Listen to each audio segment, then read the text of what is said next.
In the heart of Rome's golden age, the year 69 AD erupted into a spectacle so chaotic, so drenched in blood and ambition, that it feels more like a twisted tale from a bard than a page of history. It's called the Year of the Four Emperors, a time when the throne of the world's greatest empire became a prize in a deadly free-for-all.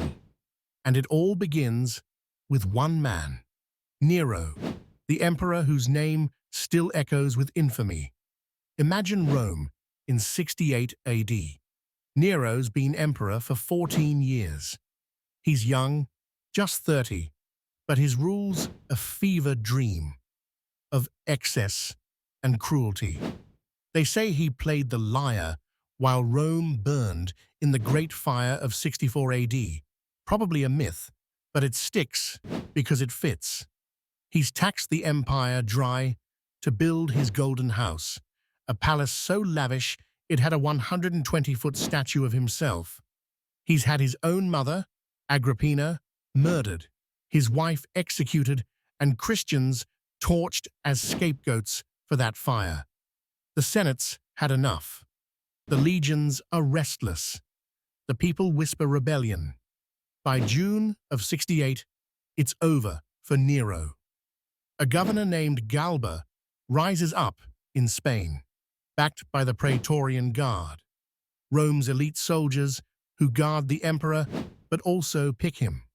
Nero's declared a public enemy. His allies vanish. Alone, abandoned, he flees to a villa outside Rome. Picture this: the man who ruled an empire, now trembling, clutching a dagger. His last words, they say, were, "What an artist dies in me." Then he drives the blade into his throat. It's June 9th, 68 AD. Nero's dead. The Julio-Claudian dynasty, 5 emperors starting with Augustus, ends in a puddle of blood. But peace? That's not coming. Enter Galba. He's 70, stern, a grizzled general with a reputation for discipline. He marches into Rome, hailed as emperor by the Senate and the Praetorians. It's a fresh start, right? Wrong. Galba's a miser. He refuses to pay the soldiers the bribes they expect. Big mistake. He executes rivals without mercy, alienating the elite. The people hate his tax hikes. 6 months in, January 15th, 69 AD, it all collapses.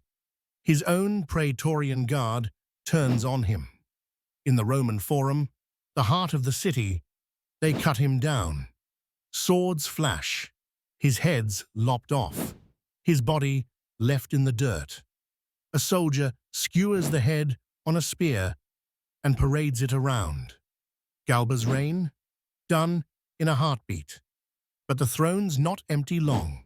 Step up Otho, a slick, ambitious noble who'd been Nero's buddy before switching sides to Galba.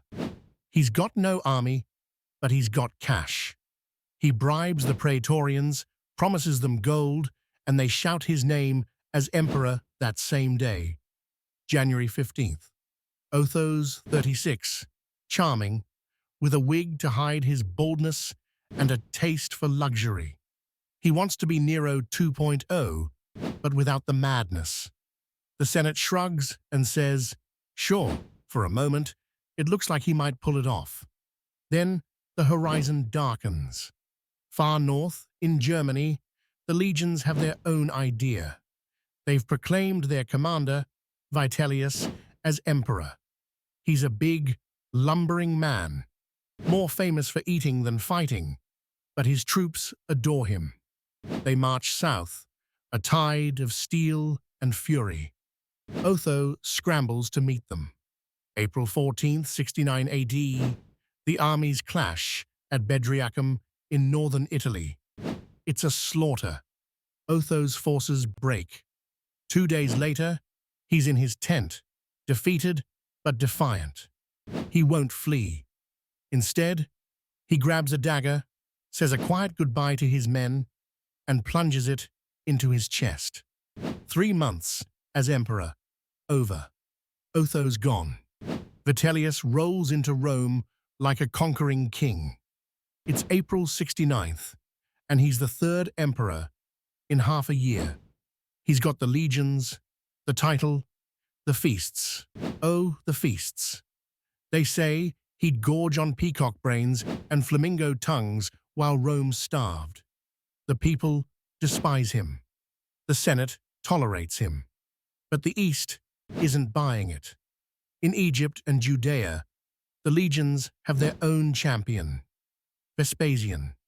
He's 59, a no-nonsense general who spent years crushing rebellions. On July 1st, his troops hail him as emperor. The spark catches fire. Vespasian's forces move fast. By December, they're at Rome's gates. Vitellius's soldiers start defecting. Loyalty's cheap when you're losing. December 20th, 69 AD, the end comes. Vitellius tries to negotiate, then hide, but they find him. A mob drags him through the streets. They pelt him with dung, slash his face, hook his neck with a blade.